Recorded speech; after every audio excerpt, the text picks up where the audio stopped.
Okay students, अभी आप जो है पैसिव वॉइस यानी एक्टिव वॉइस को पैसिव वॉइस बदलने का जो है असर्टिव और इंटेरोगेटिव के साथ साथ कुछ स्पेशल रूल्स पढ़े। आज हम पढ़ेंगे इंपरेटिव सेंटेंस को कैसे एक्टिव से पैसिव में बदलते हैं। किस सेंटेंस को? इंपरेटिव सेंटेंस को। पहले तो हम इंपरेटिव सेंटेंस को जान जाएं कि इंपरेटिव सेंटेंस की शुरुआत हमेशा वर्ब से होती है। yes. या तो हेल्पिंग वर्ब से हो या तो मेन वर्ब से। और हेल्पिंग वर्ब से तब होती है जब वह निगेटिव हो और इसमें हेल्पिंग वर्ब के रूप में डू का प्रयोग होता है। और अगर यह निगेटिव नहीं है तब यह हमेशा मेन वर्ब से स्टार्ट होती है। इसमें सब्जेक्ट यू छिपा हुआ होता है, जैसे डू इट, इसे करो तो किसी ने किसी से कहा गया है, इसे मैंने कहा डू इट तो मैं तुम्ही से कर रहा हूं, तो जो जिससे कहूंगा मेरे सामने तुम ही होगा या आप ही होगा। इंग्लिश में दोनों के लिए यू ही लगाते हैं। तो यहाँ पे यू जो होता है वो छिपा होता है, यानी ये इनडायरेक्ट मीनिंग देता है। और स्टार्ट हमारा सेंटेंस का होता है डू इट, यानी यहाँ से होता है जो मेन वर्ब का काम करता है। और जब ये निगेटिव होता है तो do not do it, do not do it.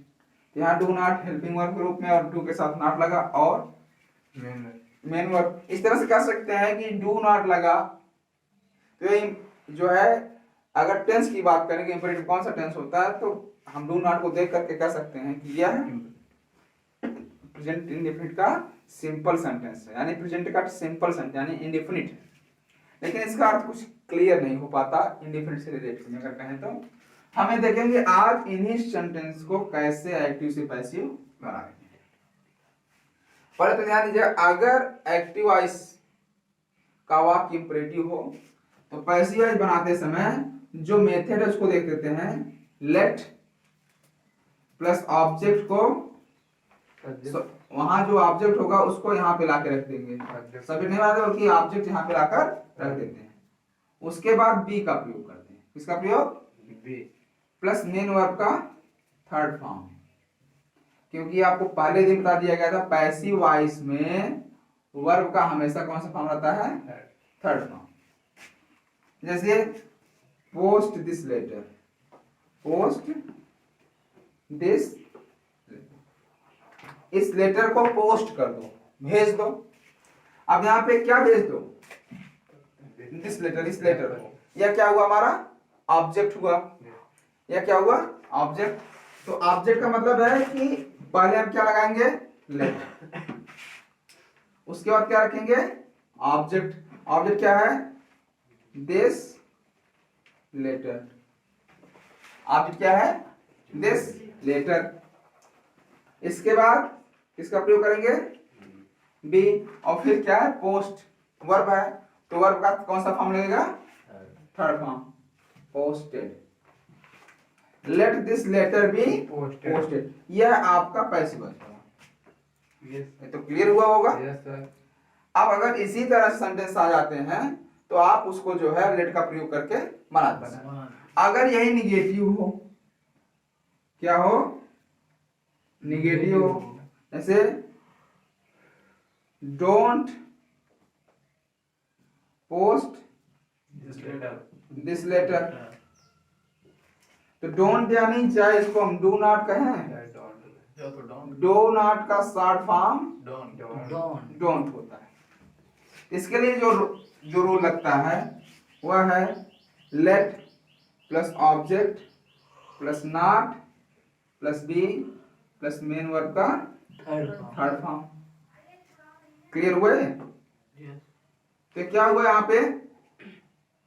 Don't post this letter, तो क्या होगा यहाँ पे? लेट, ऑब्जेक्ट क्या है? This letter.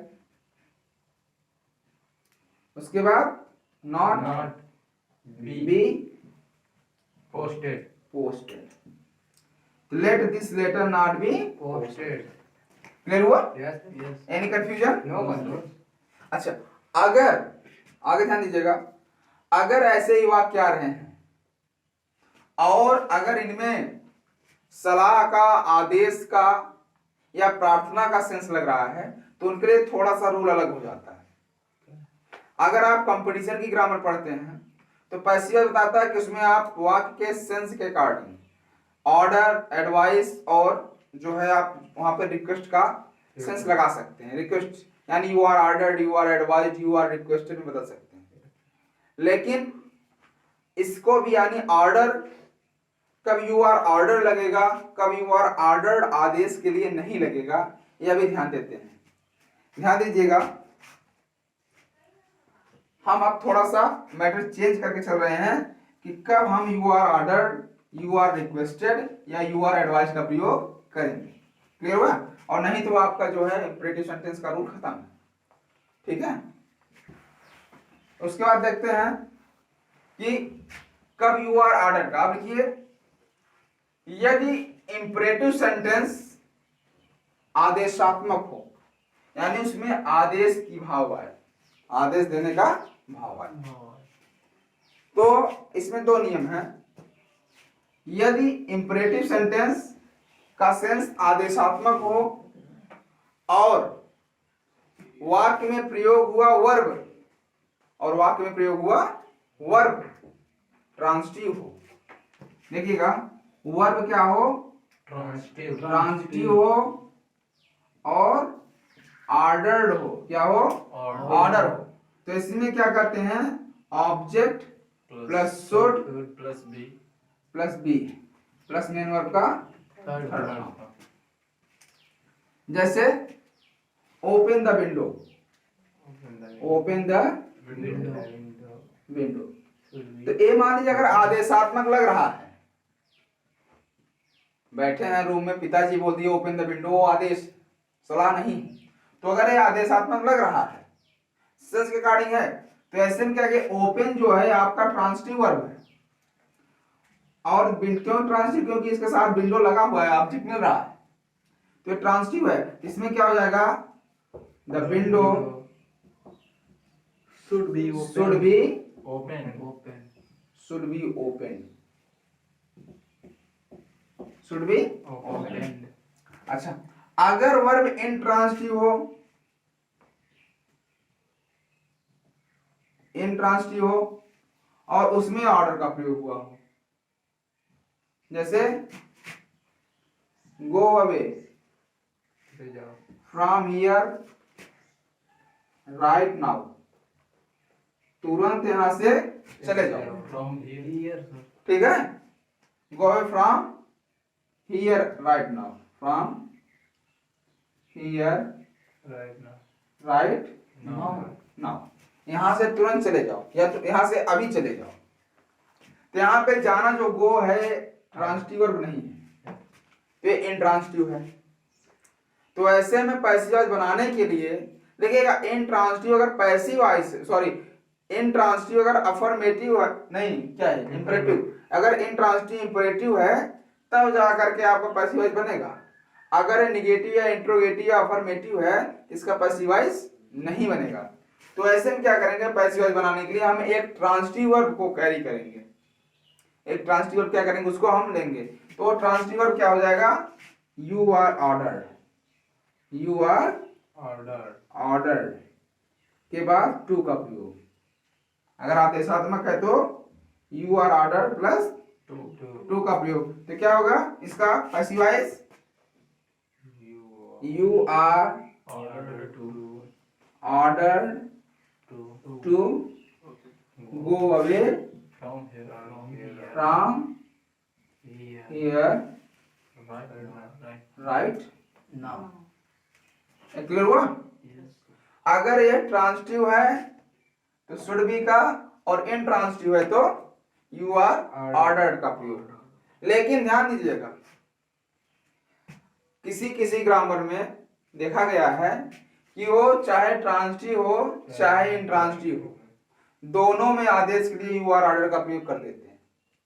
लेकिन आप एक्सीलेंट जो जनरल इंग्लिश है, जब इसमें आप खोलेंगे ट्रांसफॉर्मेशन का पेज नंबर क्या है, ये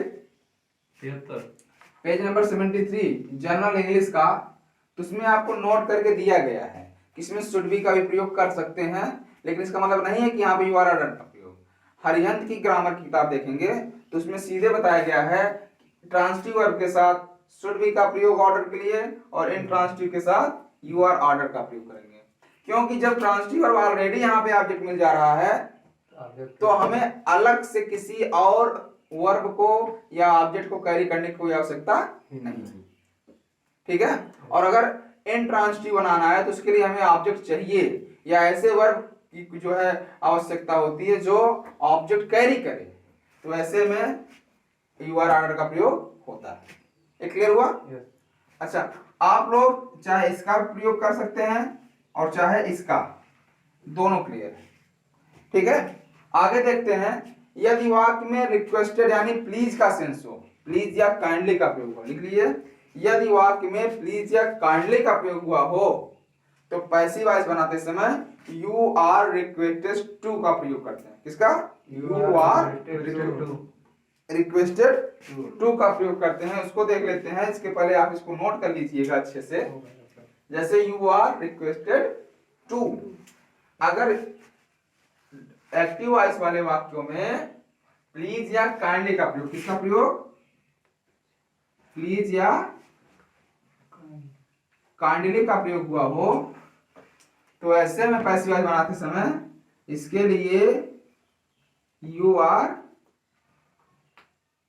रिक्वेस्टेड टू का प्रयोग करते हैं। किसका प्रयोग करते हैं? Requested to, you are requested to के बाद जो सेंटेंस होगा उसी को लिख देंगे। जैसे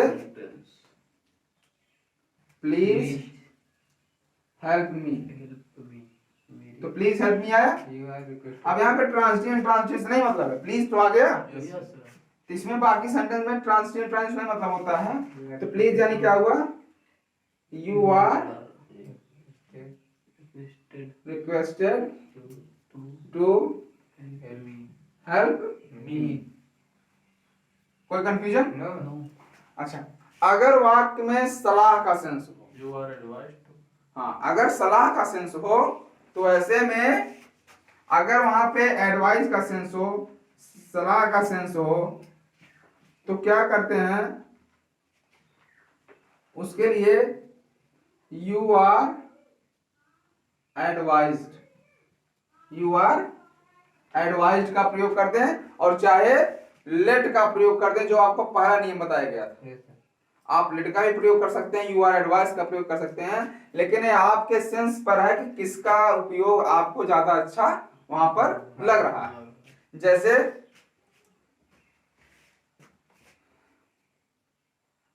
यहाँ पे ध्यान दीजिएगा कि